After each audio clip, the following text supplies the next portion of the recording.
Administrasyon kipatina na lamdang itiya na lamdang apo sa pen kanamo po ya makoa abapaya mauning te inaakihin kon lating tewa lenga su te ngabe leka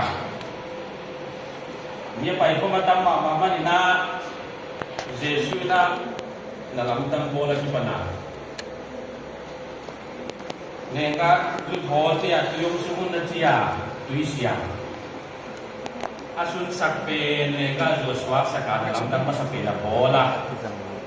Tua lengka zupe aki homsa esang zoni ajiwa. Sobang na tuta kina biemide le gospel meet by home na makai ten kat ibang tiya kawai home thi chiang jini mi kama Aki het kaya negleta sundwaja building ye benar building ye tuamu nagenda la yang ye citeng kia kasai thewa ai hanga kicil lo na teng jesu na bu di ma ci bangina tunin tamwam khamno teng tale ahun huna jesu na lamdang bol ma hau sudi top dia hanga tuna to pa bi hamna sai alam da apa sene sep natun takin ifom itu zate pai koma amadu tikun khom ding bana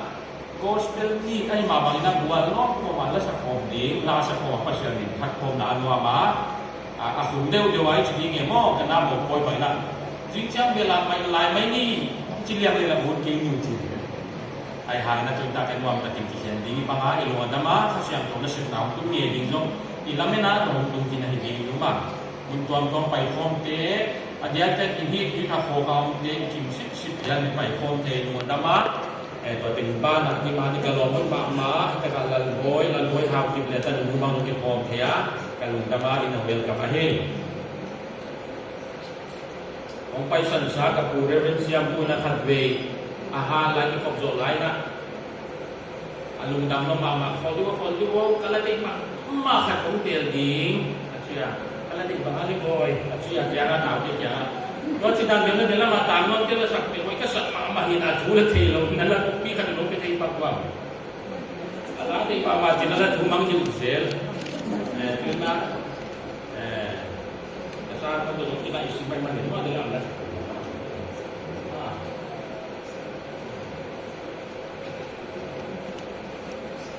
tang ju kha ba mi se ni mi ni tol hiya mo o agam fa in yen the ko tua I thua na te I tu ngai tan ding to pu lo win sim tham a hi lo hi ka dei na mun lian sim le ya yen the na te thua ki I mau zong o agam fa in ilel liang in bang teng I ta zong Tupi avang lian ito pa nga iyong siyang in gim na ituak te tuma zo na la sa den siyang ilen simle ya yen thi na te tuak in imaw zo o agam ba ilel liya min mo bang te hitan zo achi le tu pen yen thi na le bang chini ya Haksa na sim di le sim se lo anai kala minit na minit den mai mo tulai leitung abuaya ke ikam kia ni non dia leitung pun pia buaya buaya no su khak ya tuam zo om ini ta zo nam su buaya khak na ba ma to chani ilung sim ma su buaya na ba zo ma mi mal be ma zo ki thuak kha na ba ko ta ma Tulain Amerika tele Iran te idona hi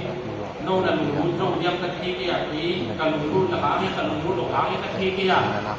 lai siam tu mu sa sim dai na lai siam tu ele tu tulai pa sian tu ma ka thi ke pa ma ya ni ka tu ma jing san nai ni nai tu tan bang lu sa em ha pa tulai ha pen akido te gam be nei to nai ka so ni ya na ki lum le kai chia ka ama news tu thak the nei la ma nai so ni lum ba ngin doi ma da ki wai be te je na February so ni le ya ni na America te Iran hong ka wa bom som thum pen compound ni su khat ที่เอาเขียนเลยอีรันเตบายของกุมพิเลียนเป็นเลยมาใกล้เนี่ยเป็นความถัดดมโมกว่าเพราะนั้นเลยตัวโนโซมาเลยตัวกีกะฮีอากิจิเตเปล่าลงดาวอามาอุนมุนะอามาปันมุนดิงเลยอากำปันมุนดิงขวาที่น่าโอลิได้หินเสียนี่น่าอมเจวะยังละอับบิลโดมาว่าเห็นอเมริกาเต้นซีสไฟร์เป็นมุงกาลินะอัปวันว่าซีสไฟร์อัปวันตันนะมิสัลตูสโมเลตูทุมกะกาเปตาวาจิวกำคัดสุนและละกาเป็นเดอร์โตเฮติโอตัวตุกิตนไมนะอิรันเตโตโซนสิงไวมีอิสราเอลเตอเลลุลามกัมปนาสุไวเดงาสิงไวมีอัตโซนเฮซบอลาเตเป็นอิสราเอลเตนะโดนอนเอกว่า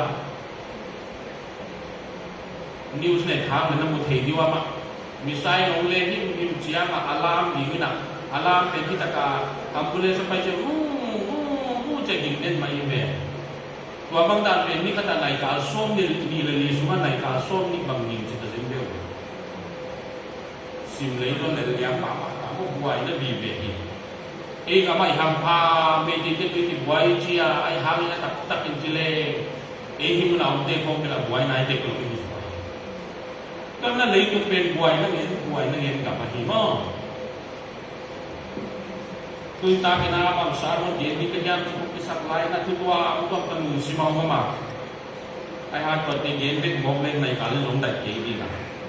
อีกอย่างนึงที่น่าไล่เสียงถูกขัดสิบพอดดีงาตัวเจ้าน่าไล่เสียงถูกมุนดับเลยเป็นมุนบังเสียนี่นะอิสุนี่ไอ้เดียมีเตกิเซนโลของอิสุเข้ามาวาจานี่Ari upah tu dalam kisah lorong ni nak kami kembang Malaysia. Kita tu lain lain siang tu ni pun kesimpulan kami pulau Telor tu nak kita kembang ini kau kisul hai mama. Pasal ada pindah ni lain siang tu Malaysia yakin sudah pulpetua mungkin nak buat kongkang ni. Marga lundang nak tu marga lihat som le tu. Adio som le ngah ya isu hot itu. Marga alian som le guk adio som le ngara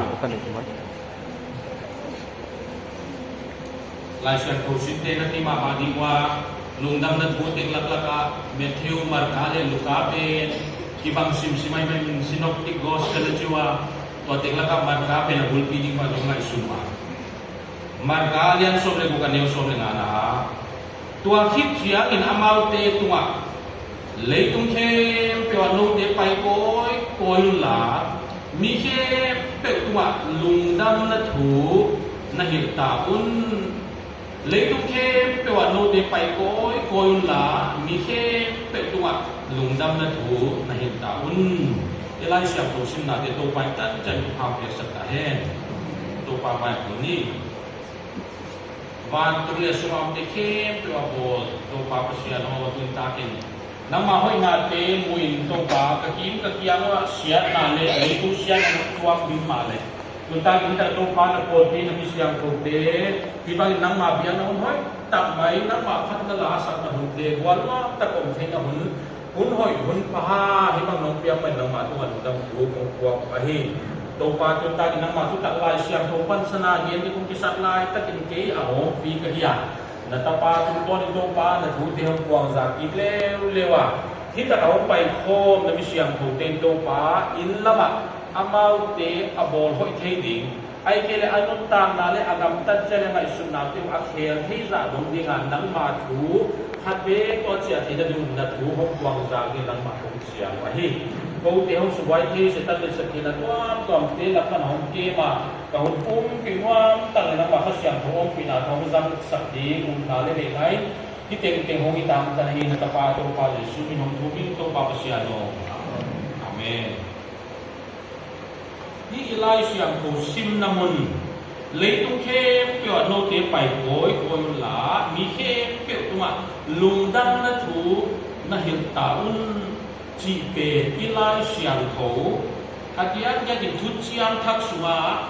li ve akiya hi tua isim namun lian pe Jesus Christ Easter Sunday a hong tho pi hit chiang ina anung zui som le khatte to akila namuna again na ตัวก็วินา Galilei gama Jesu apa paya atau kiwina tua taka so khat be gen lew dinga kiwin tua pe Matthew lai ha so pe Matthew lum dam tu suba ha ki gen pe adi aji ahi tua ki chiang ina Jesu pe van tu aka mai na Jerusalem hong lu ki lew Galilei ji pe ma ta Israel leilu lam pe ma leilu lam pa na Jerusalem pe nya asaw lama ako lai ni Central Israel ni to ta pai su lewin to ta zong akitiam te na hidinga ku luka alian som ni aneu som ni saka sagya gel pe Jerusalem again na hidinga ku to chan atom na pen a final hi bangda na no te ri tu pia pai la mi fe pe ke manu zui swak sakun ai ke lungdam na to ge nu chi again to na pen hidinga ku akitiam te na pen solta alian kata neu dia da van tu akak malian again hi doi mana Jesu adinga thoki na ama kun pi taksa ji ya a thoki na ki sia ma a thu gen ne again li ve again di dinga atikum jadi mo alai sen mun tu ya again pi ni ji doi mana mi kwa nya khat e gam ba ai ke in kwan pi te ve ba nong sin ta hen la ni som li ma hong tam ta hen la thu khat pen li ve nga ve ong gen tuan na tuan gen apai de kwan ma sumo ba pai ni ke sumo atuan tan tha ong vai khang na thu ba li ve bang gen ta le koi mo ma ni ji nai mo tua bang lia na Jesu in jo si na tho sa khai tu ba ong ki mu a tho ki ma va na ka ma ki kala again tuan thu khat ve li ve ta Waman tu takin BME iji Board of Missions and Evangelism te makai na dia sini tu tak iki khom na to Isaya apoi mo pen to pa on vai ha la tu ma tu tak tu jing sangina di pa siapa na kici takin mission song pian kiat na abul hong su ya kan ta pai mak ki the cia ta to su mo so ai ha tu ta le apoi mo sia ni a thoki Jesu ma mai jong koi mo sama ma li ve zen va ka de be ki a to ta ka so anu zui te le so ta te ma ya to ba me pi la to de online na mo na again na vai khak tang pe no de ke pe le tu mun ke pe wa minang ke pe ya na pai na lung dang na thu gospel ala genul la Jesu into pahi isuna siapa gen mo Jesu into pahi chi thei din meeting ga hi lundam na thun gen chi pe na bai khak la ong le ki pakinga Jesu mun ta lai mo suwa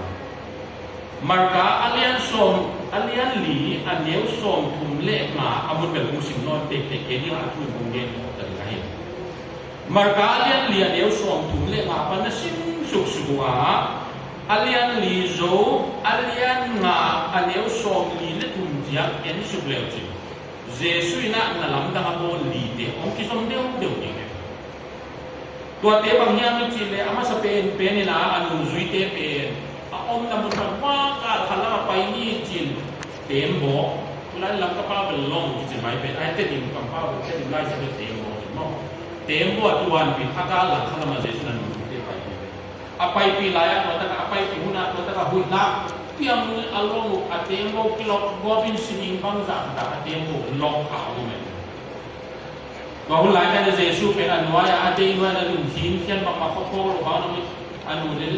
siao na ma ma pho lo na ya ko te sile u na ngam ki sa to na Jesu pe mo sa pe ai mata ka Jesu no na ya una ni lo de bang na gam tai na pa wa achia wa mi hui pinun de adai sa ito pe analam tang mo sa de atwa ba along pai si cha ada kalmong kun chiang na mi khat asua doi bu khat ong twa ke mo doi khat ya me lo na ma pa legions of demons legions ki ti cha na roman ka te ki una da na tare legion khat ai cha vel ka anwa tul bu ba om de ki Om dia bang tua mi hing pa suma doi tul bu khom om hi jen ti to aku pi khat mo ตัวโดยเดนอาบะตัวมีป้าเป็นโหเสียวนะมีไม้บางจะอาลาบสักเป็นอามาเรียกละน้องที่ทัดโจดิ้งสักตัวโดยนะโหเสียมีป้าเจสุลงตัวเร็วเจสุนะตัวมีป้าอาบุเสียนี่เฮปีไวสโลมาไม่นะตัวมีป้าเป็นตัวโดยเดอามาสุปนาโฮลที่อ่ะตูลูของมันเดียกี่ไงสุดเลย Legends of Demon จุดบอกไม่ใช่ตัวเดโฮลแค่นั้นว่าอาเดียร์วกปีเดสว่าโดยรู้จักอับวกเด็กเป็นตัวลุยเกี่ยวสิมังนีนั่นลำดังนี้นะตัวคิดเสียนี่นะpasien tu gen yang bisa lai tak gen to ba mi pi la kong pai nuai le ko ta ka se su gen tu lai pa la ma ma ta jan nu zui de ben akibat ya ama nu zui lo mo amun mun na gen to ana zui lai be to ba mi bang la sa lai chia to ba mi mi hol la ong lai ta ka jesu bang koi khat hal mi chia le na no na ba da to chiu dia electrostatic charge ti moi wan lum koi sil le chia si bai ka ko hal electric shock la om sak ben to bang dan din ka kai sila apung pipa na set the na power ka pai kya ba ma the jesu kwan tu ang long kha ke tung pai na set the na power pai kya ni si mo kila nung ri de jesu kya sia o tang ki ma kya ha ki sia mi tang pe asoma za pya te nung zui ma kwa long khoi kha ya long ji mo ilong hi kwa yang kan long koi yai ke tung pan na set ti na pai kya ni chi ka the hi kwa yang wa tak jia ni an wai an zong tu hi kha mai te ling ken ko mi na nu me khanin sia o ke hi ni ke dam long na nei kum so le kum ni silwang ni nun nang puan mong te ong khoi kha len dam di kum ka hi mai na puan mong te ka ko ya dam na ka mai ana lamdang mo na thum tua mulai ta kina jesu pen zairus tanu pen asike te ka dam no pen tua fe di ma anu ri te to paya lam dia tu ai be mo tuan me gu dam sa be on the way ya tuan me gu dong dam sa ke tuan me gu dam sa ke chen apa ina ding mo na pai zela zairus tanu ya ong tung pen ma atun chiang a zairus tanu anasita asiki jangan jesu ina ehe na polo inunga no pena sihike a inye atipe ma jesu na lam na se ma wa zaira sa nupe akai to wa ahin sa misi ahin ki sa lanjara to hinuye jesu na akizong ma na lam nang li se me hite na et satam pi ilay tunun ta ko mahi Delama ila saku ngala saku kam noten simleya gen thina le tuang na yin imau zong o ibang bang ni laliang bang tengita zong le ko mo hitakat na lamdang ni Jesus at kizom deu dewa septi amo sa kiloy pe ilay tunun ta na ituwa nge khaksat na li te hongin sa kite khana bangale tuipi pe lai sher ko sitte le sutte ye na tuam tong ne ya ave in very sut khit ke ni nang ma mi mala ne ken pak yo le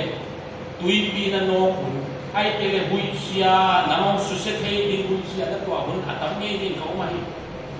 e control pha pe pe ma lo no hui pi abe la min hui pi za ni nong nong a in pi bo ong nu le ong nu fu a ilup na ba ho son lo ding kya le lo mo a ging ngai lo ma ko in pe ka in la khat lam te do in sang sim pia ne tia hit tia asa ni asa ki ka pa hui bang pe ha tin ni bua ka hui ma hui pin tia ma so ha se no mun ong yu yang ka ding le bel no ha pe pe tho le no mun neu mun ko ka le ba hui ha se nanun ta na tu ni hui pinong no mun ong nge ni ka ma ni sang bang o bang chi bang inong nung diam bel ka thei te khabe be chiang in na mang pat na hui pa long nung khati nang control na nei pe ma lo mo to atwa nang khel lo na pi na ngona zong mo sa kaung thi nei be to bang lo to hui bi te na ka tel khamai thi pe ai ke le a practical de genio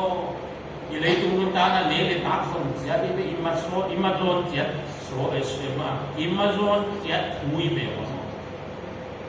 apiching lang din in kwan en kaya din amo nek takson na bang no khabe je hui pi swak ni kum to bina Mizoram ai zo lan le pasien tu gen tin ma Frederick lalrin dika jina tu gen na khatalai pa di kum program ka kham no te laก็ได้เย็นบางอย่างจริงเลยตุลาคริสเตียนเตอเดียกินข้างโนเตตัวอัตุนตุลาอาบวยมีมาเปรุบางอย่างจริงเลยเรานาฮีเรานาเป็นเกณฑ์สาวเจลเกณฑ์สาวเกณฑ์ตุนิสาลงน้องคุยโมนาบางทีงานไอ้เด็ดทางสันกิสเบียลได้ยามากระเจียไอ้กระเกณฑ์ก็ได้อันนี้กันหูเดียวเจียอามันบางทีเกณฑ์ยังจริงเลยอามาเป็นอากิเกณฑ์การนี่นะsa ko win kwan pa ng ipatilek lo bong sa ya bong sa hilik mai ti mo wala man sa ko win kwan pa ng ipanin kay man akul le khe na se ase win kwan su pa ng ipanin si tampate takahya ti khomya ji de bang law kane gol ke ya ji do ha na za na pai ni ti le dong law kane gol ke ya ji ta to chang ina na sip na hang ina van gi ko de ki ti le dong kalaw khom kon ke hin banga kapuak zo ti le kapuak zo lo hi le ni nga kapuak zo da chu ama chi ta le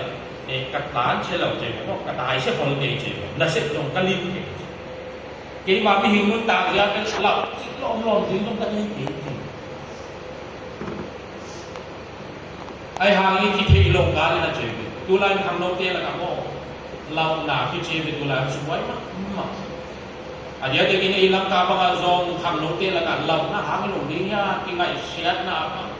depression ka aseto tung te ma ni le ta na lang ka tun ateng wa hang be ka hi chi be ni hi mo anxiety yan chi wa ma te anxiety ong sia ba ama control la he lo law na le lung hi mo na to ki pum di min na dang pe ma ngai sun thei no to maบ่เป๊กก็ลงสิพุดเป็นแต่ไอ้ที่เลยเขียนคัดเกณฑ์หม้อตุลาคำโนเตนมาเป้าเลยกิตัฟมาตัฟนั่นเองอ่ะกิเข้าสังนาเป็นอีหลอกเงาผาหุ่นจิ้นมีหนังปลาตัวตัววัวเตจิเองของไอ้ที่เลยหนังปลาตัวปัสยันทุนสิมสิมาหนูเด็กคาทิเวติโอองจิai ke le na ki chei na ma lo nan zo nu mi a to ki nai ko san te hong ye na yo de na nu mi de taf pa chi yong kam san pa san te taf chi de ki lo mi te mo tu lai khang do te ki taf sa kun ma na mo to be i lao na ya sa ku sum kwa ki chi ya sum kwa bang nun ta na de tu lai khang do te apo la ma ta gem ga mi se ki khen nen jong phet buddhi lo ai hala suman nem lo ma apa isiat ding lao le je pai khi ngi lo to amma ko hom su om de sumwa again je na to fet ki na tu la kham lo te la kitaf sak no kitak sak no mi maya zong pasian tu de zong akap apang lo om ge la alu sim to ala kap pasian tu ni mo i za i la lu di za om dal be lo to kitaf sak na ha pasyan yan pinalo pasyan minta na din kong yan may din kapanong basin kalong siman na ma kakap kaapin wala kadam nahi jika kaya abang jadi kakaaswak ng kakap mo itu nga ang tungte nila mo hui bi mga no i-control pa kami lo siya mo ilay ko nga ikikausap nung na le ikipasok nung na le ikikirugam nung na hara kalwe siya pasyan ko nung zoro Wahid yang tulai kan no de lapa mane bikin dia di so bizere de insecurity lau thona khat nei den o kwa hiam te na kwan sin me gen gen de yo ta na kwan sin nge sin binong chi kha ki na lau mana twa lau thona ne ki dim ya le ai de le upate la ka zong ka gen ni ka gen binong chi lo kha din ja pasyan thu na mon ki gen ngam no lo gen di la gen ngam no lo kha ne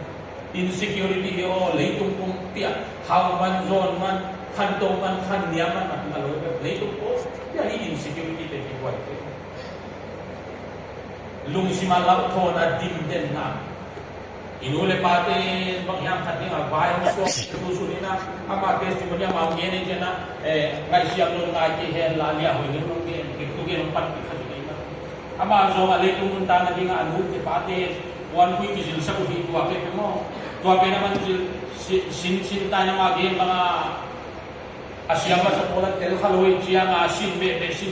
kan mana suzo tam khop jam tau chianga tua pen top sana pasian pula siang tu sitting si bagian kau pen hingu simpan hak sana mai ihi sa ilo sa nete ko igien ngablo mana mo zo igien gen khat tamma lam na chi khat te aba na gen jelo tam khat kisak na chi ko ko som lau na tel khai itang haluan mana kan mi na isip tan tamma maiมีเตหงนอลกินนะ rejection มีเตหงนอลกินคดีจิลามามีอิเบรูนบานาเอลุงซิมลงหินอลเลียงโลปียโมขังโลเตนที่ยาอาเดียเดกินเซนทรัลจ้าขังโลเตบางหนุ่มตัวให้พงมัวมุนดังคนลังขังโลเตจงได้หินพงมากมานักกิคอลปีนาโลเตอมบังบางนงตีข้ากุเลโลมันเนกีคดีจินาลามดาวกว่าโลลีเดสเต rejection นี่เป็นบอยกุลายai ha tak tak insuan na nule pa teo hin na to ki kata hi chi ni dewa ai ha ga na lom te la ka rejected le loan ni anom khang na lam ma no tua lu sim ha ga lam ya ka te je ade ve chiang be do na le thong hang na chu ho lam na del khan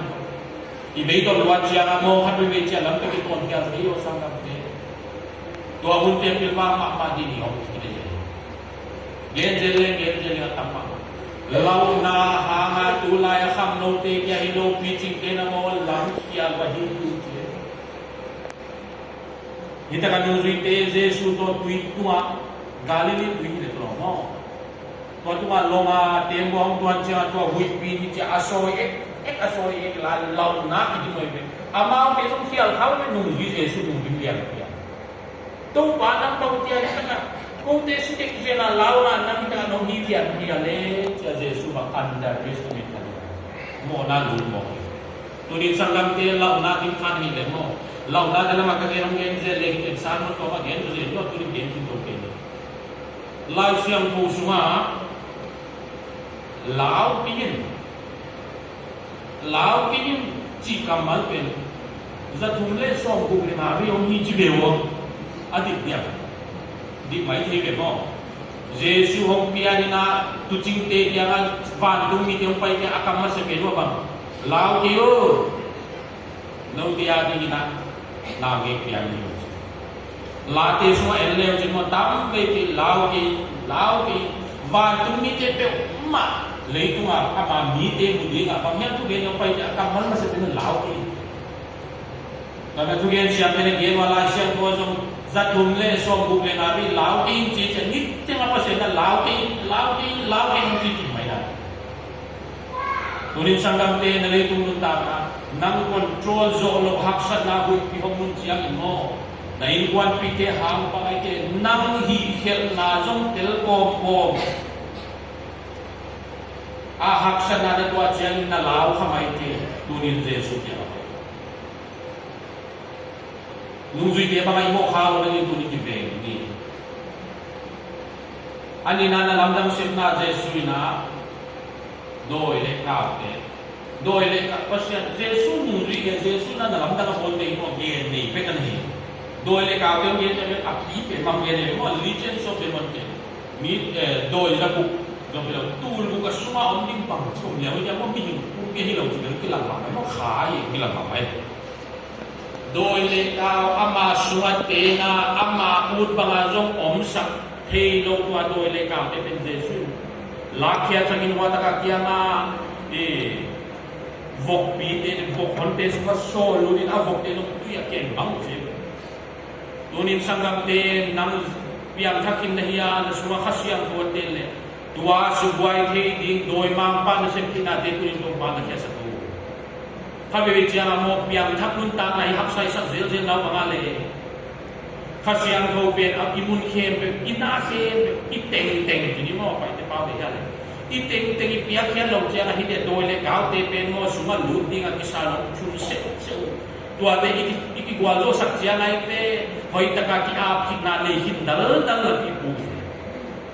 hi doi le ka tu ma jong thu ni na le do zo nei pa Jesus Christ doi le ka kui gen chiang na gen ni e sa na thi zo tam ni te mo igam bang jong Christian ngam chia ai hang doi le ka te jale takin na se wo hi chi the tunin sangam te na ki kep te kia ai ke le tua doi le ka te tu ma thu ni na nei pa Jesus Christ na bel de ke mo hong su wai te ni tua doi le ka te thu ni na ka mai bin bin thing ke hel lo di igam hong Christian gam china ha mo pasia ni na Lucifer asam sia da van tu pat a hong son khia da le de nai kui khwa thu nei ding ma a bo le be ni Lucifer toi che ma doi le ka te tu ki tu ba thu nei na nei te che du non heu hau ni len de lo ai ha i to di tua tu ma bua zo ma Jesus Christ ni ni be tu bi e ya ha na mo bian tham la to ki sai bang long kha be be che igen chia ma mo e bia ma pe pe ke ko yang kha da bian tham na hong mai ai ha bang ha mu ki ki zen ya bi chi le ama tu ma thu nei na nei pa mo tua igal pa pe pasia le ke Jesus Christ hon pa le kum pa yong san chia ma tua kha ga long do pi ding kha siam tho pe mo mu ni pya lo che ko se ta ni lai pu o na piang that ma ni na pian tham mai ban gam be dum ma ni te ai ha nga setan ni na ai ke doi pa pa thu so nun ta na be Christian nun ta na kim hoi ma pa tu ni siam ya kabela mina report le survey ka sim na amul kim hoi ma pa America pastor le deacon ki chi mo tulai ka survey de lu cha number ka siam te no ya i phone pe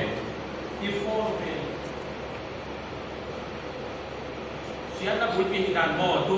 zoom sim pipin ide na mo i phone pe siya na bulpin ilan America pastor le upa tam ko mahido asa kachiyam te no ti mo pastor 20% represent ti na to sa tom lo ke America tu ate phone na pornography edi ko hi je pornography na ke ke ti ya du mei guak tang lim chi kho om dan kilom lo wa om tua te en agu gu pa en la toy mana mo piang tha hi mana toy ma pa ei tu thu ni na ni thi lo hi ha ma mo alam pi zong ni toy mana ale lam khada consolation kha ti pin le na piang thang nga zu na don ki khiam ai ke ne hi ni te zol ve na lu thang a hi thei ma hi chi toy long pu van la pe tum ni nei le ai ha ga Jesus Christ hong tan pa hong hu pa mai na mu chiang a ben na ki suan na dim jing ki na mo tim bang sunga ka lo lu le tong pai ding a chi dim no ni ki suan na dim ni tua sang in bel ta ki suan na ni hong het lo ki le tua na se thek pang bang hong hong pa da doi ma pa ai ki le doi ke tu ma thu zo na ai ki le kual zo na nei pa Jesus Christ ai ana set bol na alam dam athum na kum som ni tang hi hal sinwang meng we hin bang ge nok na hian chine tak sama ma dam lok na chinak na ge chiam ni tu tak ina tu ni na ei te langa ni tenga dam loi ne ding ni bang za yo mo le dam lok na sai mo dulai lam ka zun kum sisan kum le sisan sa bi pi nei i kum dim mo taksa tidang lok na ma tu ma jong gwal zo na ni pa Jesus Christ ni nu mei nu pe tang pe ki angel bang context di angel ya men chele ama taksa tidang lok na ti hello tua ha nga se le pa no tua hulaya siate sia wante doctor te absu up banga azot lo ma no lo e tu lai context again le e lam ka sumpai le lam ka kusuma specialist ke atau belum nolong cibang saya ni, beitong mak kum som le kum ni hilia adam dong. Azum la zum wa mila ka om thei lo di mo lumiten ki sang ki sang. Abuai den tam la dam thei lo. ane apa ane alam teng jong tibung se sim piala hi numero na atsina athelo tidam lok na tunin sanggam te taksa tun tidam lok na te mo kan be chianga mi table ki judgment tali na thu ki bang ji ja itu khen sak pa sat je la mo na to chi ha gi ding be ai te to ha gi ding be na pu na pa ten to hi ha ding be ki chi gai ko gi mun na ki follow be lai sia to da ai ha gi na tu ni na taksa tidam lok na tu ma gwal zo na nei pa adam sak pa Jesus Christ turin toy man mo nakim na kya na dhule la te tu khatita ani na nang tu athuni na nei pa doi ma pa ani na hita athum na taksa ma bai long thwa khadi yo sangam te luna nei bang do yom mai the lung am nei bang long yom mai the sai na wai pi ma ba jong yom mai the angi na ta pi te gen ko te mo to lo bun ma kan sare akan ya du da to tam ma mai ilai na chipele mo tu lai lung kham na lung lel na ga bi mo tu lai kan tu ke na kam mal khan azo kar sim khan kong gen ya jing sak ka tho tu ka thung na ka hel gi ge khan kong hel kong gen mo to ba tu zan pum pi nong ke ma mi si ba ka kai mul lai tu jing sang in hat bin hoi tak om na het lo no tu sa ka tu pa ka lung na mi chi bahang tulaya ni kala silent heart ting ni ako jing sang cha om na thomi tam loi ke ka pian na pa do ko mo pe pe om si sang na architect het lo la ya heart epic nang i cha a tho cha om na sa tho ta ban jing sang cha ma mo na na li pa heart beat normal na nei ho mo pa sian ma yo ai te le jun kum nei sim pi ko ma nang tanga zana pasian na sem de ni sak te mo ham ha na hi taksa chidam lo na ko tri ma ai mo ai ha tua te tunga kwa zo na nei pa Jesus Christ taksa yo tua jeve ato na pe pe na hi zaira stan lu si ya hi mi si the na ngon akai tho the akai hing ki the Jesus Christ le tuai ni hi to kisay bang genwa ka hiya mi chile ei taksa asi level to ne igen pin na khalo ding be mo ai hi ha in na near and dear ones na dei ma na ho to ma nei tu kwan ten si na tu cha be lung kham na be mo lung zin na ne de la ma la na gen suk suka gonggen kai lu te la ka khat pa hiya chile o in near and dear ones te ipian pi isangam te ipian na inu ipate nong pe san ding lak na thong hau na long lau ma hi chi be wa tu lai o jing chiang in thowi ta len ka pa ung dam pi lai dia ka pa nong pai san hui ta le bang ka chi o ai te le in sunga lo khe pen kan nu nong pai san hui ta le bang jing kan nu dang chi lam na long tu lai bi ki mai doni ni ta ga Jesus Christ na si na ki ji mo in sunga ai ke le ikinai pi ma ilom hia isangam hia inu ipa ipasal ita ke tua te hong pai san kha ki law le jong mo tua thom hau na tua asi adam sakti the ko sia Jesus Christ tuan man hi ta ka na lam dang li pen kita igen som pen ki le ko sap ko ni mo tua te tuma thune na nei pa Jesus Christ ki dunia thuang bai kha tua za na lam dang bo the pa a bol pa na ong bai kha na te ve tu ni da ka de la bai lai sia tu gen siam pa fe gen ma pa ka mo lao kio pasian na ni tenga jing sang na to tenga lao ken na luk lok nok naom ya na lao thon naom ya na sung hom naom ya ai te ne na taksa na thuang na ha nga na lungim na demo to pa kya Jesus Christ kya tua Jesus Christ na ai te la ka ahong vai kha thoki ka ban tung la pai de ke ya pa kya na om na mun ding bola pai de ma li ve je ahong vai kha na pen tu ne sangam te ki han no ta bi ta lung da na thungin tui leitung the pe no te pai ko la mi khe pe tu lungdam na tu gospel ba tuang la ko bang ha na hi lungdam na tu gen za ka no pasian tu pe gen za ka lungdam na tu pe ki puak ya ding koi mo hiam chi be tu ni pe pe gen ya pa tu gen na akhada bang ya chi le pasian na na asem ki ma Ulai pada dia in social media apa, WhatsApp apa, Facebook apa, ada kalau di pusat ngapai mata itu. Aike le TV le radio bang jong memang aike le radio berdoa cilo lagi zaman okay. TV bang jong kat be online ni internet di online iet, omma iet. Coba tanya pasian rupe, pasian Yesus Kristus na abai hak tang be, ati izati ni apa ada disseminate, ati izati lampi tamma mana bang ha ai tiang so tek tek yam aki je Yesus Kristus ai ipa pasiana mi te ake ma tu sama paso panggil kuan he tek tek di human messenger mi ma mai wak so na i experience te na apa so ni apa sian hi lampi pe ala te koi ke level mi tu se lo na atu tu sak yau te ma pasian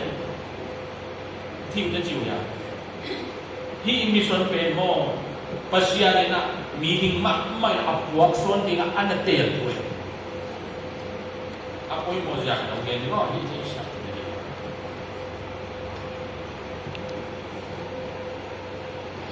dikat pe jiga le kanao aneu pe sian ya apia na kalian thamta som le ni khong kai ta Zana yung pianga inapia kaya. So pen kalung dama makapati ko ate lung dama mai. Walay pel phone pe long mai. Jing sanga long hinte na jing jang long hinte bang ma ki khel ni long mo in kwan pi te. Kapa pen lung dama mai na walay na kapa de kapa Benjamin pe ko tong khom te. Scooter kaniwa kapa na kapa de pia kapa ben. Tu ma in pa yun la Tika paya na mati tuma mai bapai la tika paya ipa kya na ta du mi kani chi pai zan am mai so nyam so le lu dam no ma mai ja atwa hun ma kam te pe ho de nyam so le tu i gai poi mo jia ga mo phone in hi le ling chi te ki pom the lo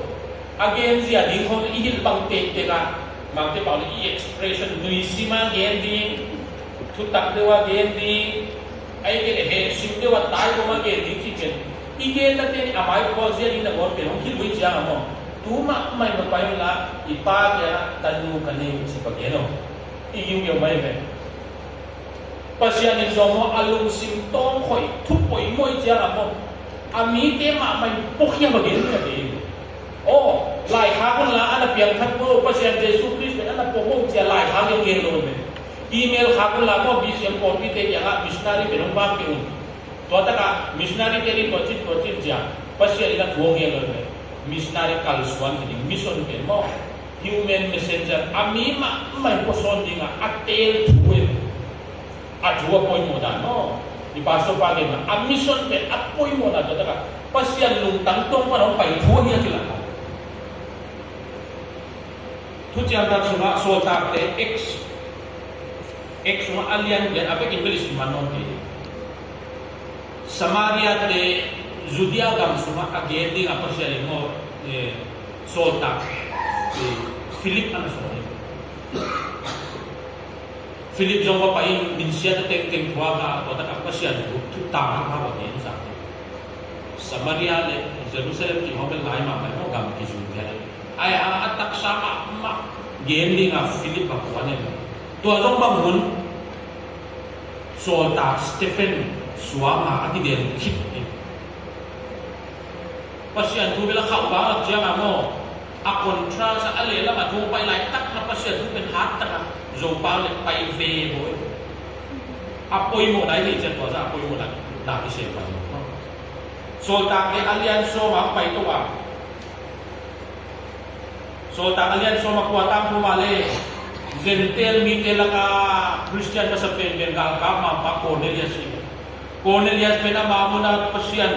ฮีเยซูคริสต์อาทุกไม่เป็นอามามุนมุนันนะฮุนักพาจอนเสไม่เป็นปัสยันจงอันมูมินอันบัวเองไอ้ยังปัสยันคุยมั่วอามาแกเกณฑ์กับอากาศครับเตโซลินะว่าตะกะโซลตาพิเตอร์ภาษามุนละขยันลงไปเฮลุงซุยพิเตอร์โซลุงซุยพิเตอร์เป็นที่อามากับเตโซนะเสไปเตโซลิPiterin atun ma kasyang hoy thi saprit siang ama jong pai pen Cornelius siang pasyan tu ka athua sa sinai pe Cornelius zentel chi kwa jiu de tel lo mo jiu lo de juda bilo te la ka pasyan tu sama sa pen Cornelius ama atun mana Jesus Christa thua na ana zai na aksil sa tu te jong ana umin ana sa ni pe ahi ha Christian adinga baptize kuipu mamong thina dinga nungzui pite pe khasyang thun ka solte ke Cornelius ga wa ta nungzui pite solta pite samila na ina achi janga khasyang thun alam khasyang thun pite ran ke saja pite thun thuma ta ka Cornelius ke mi hing ma wakso dia pasyan ate tuoi doi mana pasyan nungsim to khoi kha mission na poi mo hi ji be Doi mai sanggam te BME jamo ami te koi mo hilo ke wa ai hang tu ni isek na pe pasyan lung sim tong de kha mo tu ni twai ni china ha ei kwan thi lo i jama mo tu suna ni kung la ni ya Israel te ele Amalek te ki do na Amalek te agal wala Mosin Joshua sole Mosin akut za kin azak sung tempe mual bo tu ma Mosin na ente hi ko ko nan ako da zaro sung tempe Israel te Joshua ma kai ting mual zona ama zo mi hingi cha gimlo tai hi cha ko da ko cha Israel te mual le atwa pe no te cha siam pi eril aron le horina Mosi ben suam to sa khot je ako pe ani wa support in cha le cha ba za sa ni tum do to cha le ako le sa ko cha Israel te America te ba ba ei te tuata ka Joshua ki thua pinina ka thola itu ni pai theke hi taka ei te long lungdam na thuge ni kwa ei pa ya ei te laga sia dim de sia nu dim boy te ko tulai taka ei te pa na kwa ni ai te taka anak wan ni sia tom de suan ni ei te itun thei lok na ai te ipai thei lo ha tulai taki ai mi tale FMTV tale MVM tung to na mi te solihi ichi nai bam ei pasyan lung simpto ma apply koi mo mission na sebna ki hel khai ichna pasyan so na pen koi mo lo ma ni ai chiama sangam te ki hel thei lo ha isum be ki hel sangi to na sebna ki hel ichna pasyan lung simpto de ani na hi sol pina hi mission na sebna pen mo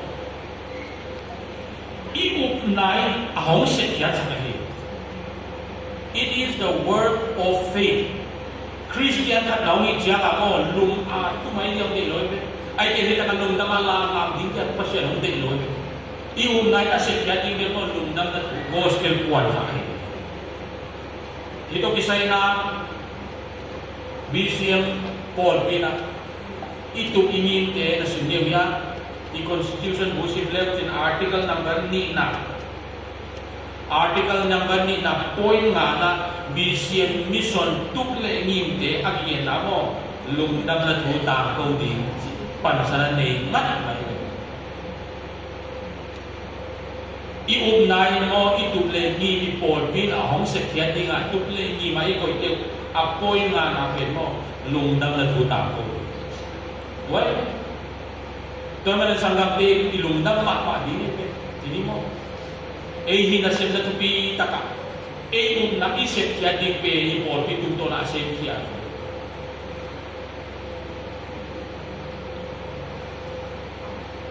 mission diamond jubilee swa golden jubilee swa no tigil na tiya ilai siya pansan punte na tiya dela mai sip na marka alian som le bukan ne som le ma katakia Wace na hituma galile gamam Jesu na apulan mo na tigil na mathaya lian som ni legyan na new som na kwana niya ตัวเจนติโมธีนี่นาอันนี้อันนี้ขัดปัญญาที่เต็งเข้มไปบางลายเสียงตัวที่โปลปีที่โปลปีที่จิตใจบางมีเสียงโปลปีกี่กับนั่นลายเสียงตัวมันนับโมสังกับเด็กทุกเนี่ยไอ้ที่มันตายสักทีเด็กกิโลที่ลุงดังนั้นทุกวันจากนักเฮลโลเทโลเดียวตัวไอ้ภาษาลุงสิมโตมาเด็กขันสิมนักเฮลกันเดียวทำไมหำกันเดียวตัวหาไม่เลยLMB ทอลงเนี่ยตำลงลงนะทัวนะเตียวโง่มิชชันนารีนะเสนานาเสมีที่นั่นลุงดังดีเนี่ยเป็นสังกัดนั่งตามมีนาเสมอัดนะเสมดีอักไว้ไว้เด็กอีกขาเนี่ยนั่นลุงดังในหำกันเดียว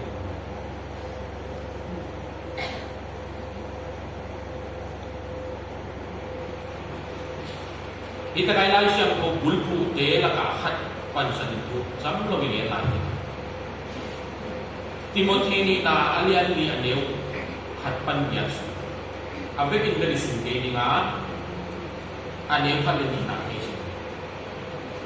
อีไลเซียนตัวมิชชันบุลพูไลเซียนตัวคุณเดละกันติโมธีนี่นาอันเดียวขัดก็เสียงไม่เลยหิงเตหิตะเลอาศิเตหิตะเลมีเข้มเปทุอาเคนดีคริสเยซูไม่นับปีตะกินข้าวหานพอดีทนาบังama ini kumpin hong pai ki in up na hong ki pan ning hi manin ama chi kwa Jesus Christ hun hoi hun sia chi khen tua loin pasian thu hil ding nak in ngai suna ding lung duai na to mi te lu sim zoin mi te tain han thonin na hil na ding in thu a hong pia hi i de na pen bang hun hoi hun sia chi khen tua loin tunin mo pasian na se hi gospel tu kwan zak na so ta pol na hi lai hi Timothy ni na again hun pe bang hiam chi le Efesa pol pi te en kai ni nga naw bang pastor pen so ta pol an lu sia de no hi Timothy lai khak khat na le lai khak ni na again su na kum li bang pai ni nga to chen hi Timothy lai khak ni na again hu ni na so ta pol pen Roma thong ak ki ni tha ding a dam ta hin daiนี่จงอาหุนโตไปข้างเยซูคริสต์นะไปข้างมันเนาะโซตาโกละอุนะอาตาบ้าไม่สุดเลยจ้ะโอ้พาสเตอร์ติโมธีโอนั่นน่ะเสพนาเอเฟซัสโพลที่เป็นบุญพอยมองมาเนี่ยด็อกทรินดิกโลเลฮิลนาดิกโลตัวที่อักฮิลนามุลอัพรูเทโพลที่กิบเลโพลที่ม้วนหัวไอ้หางฮิลนาหอยโลฮิลนาดิกโลต่างทุกวันตัวเดียอาหอยถิ่นน้ำมันไว้มันนี่หุ่นหอยหุ่นเสียจอมลงอินนักเรียนดิ้งบังก็มีเตตายหานทอนิลลาเซโมเกเบลตูนร้องท้องอ่ะเจ้าหน้าบางจุดเช่นนี่ก็ยังจีเทเอาไว้อาศิมาไปข้าเป็นอัตบา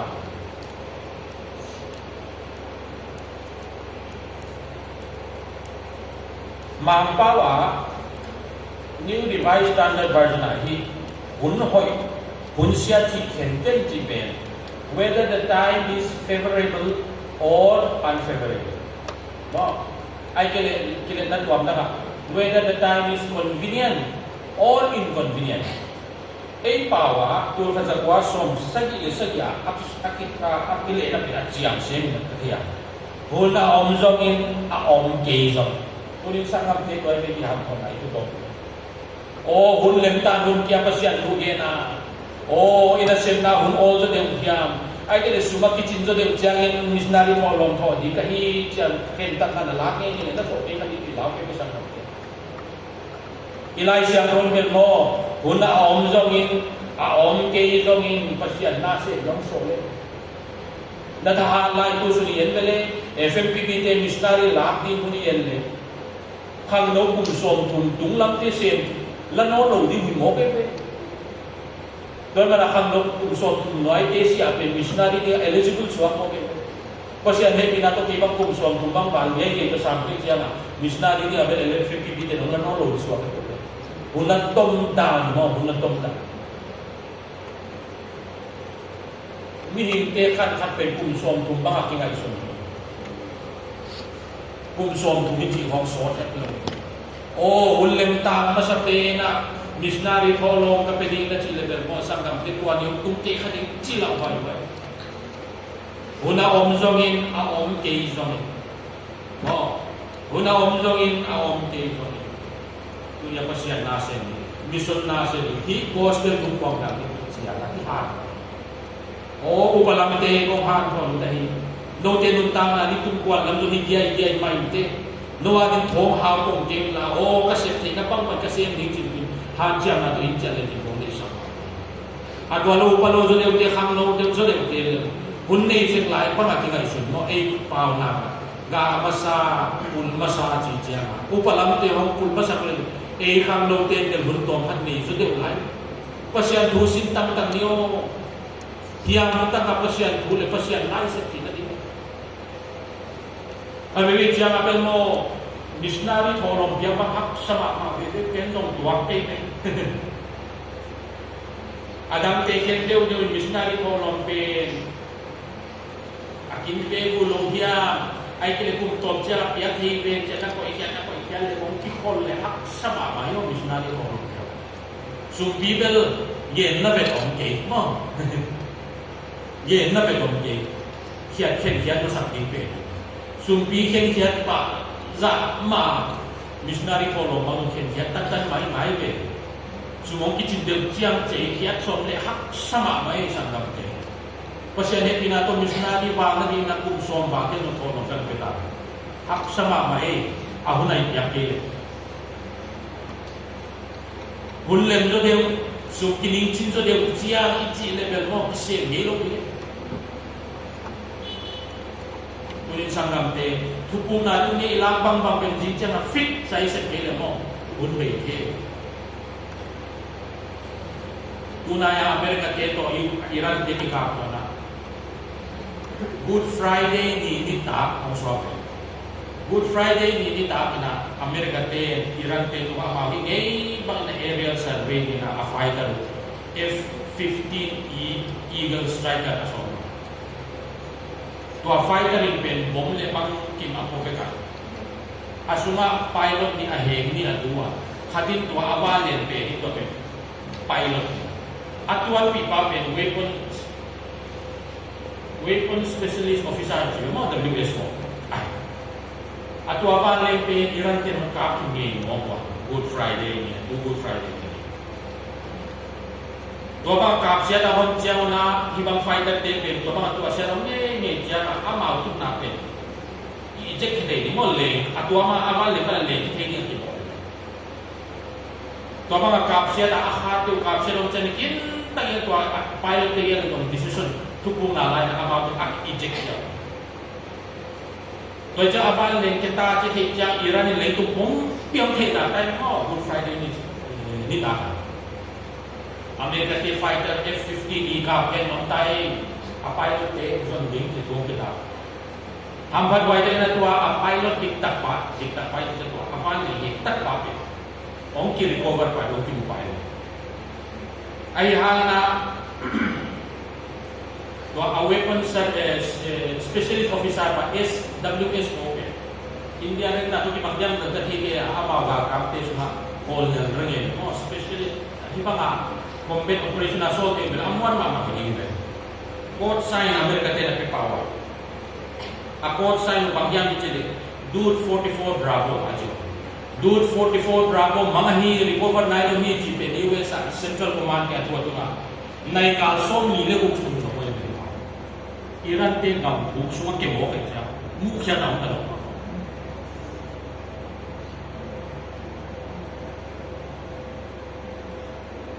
hi ta ka pa pum bu no be sa na lu ta yo la ta ki ka lu sim bu ka hi tu me na no mi fit wa ya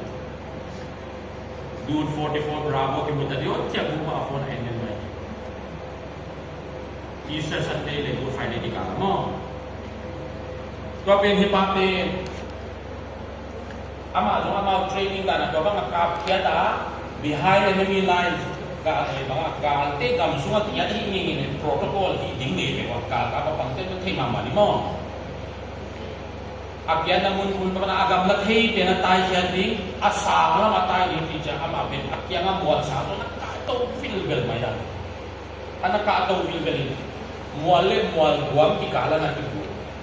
to ma na Iran te na zon sia nga mo khe thei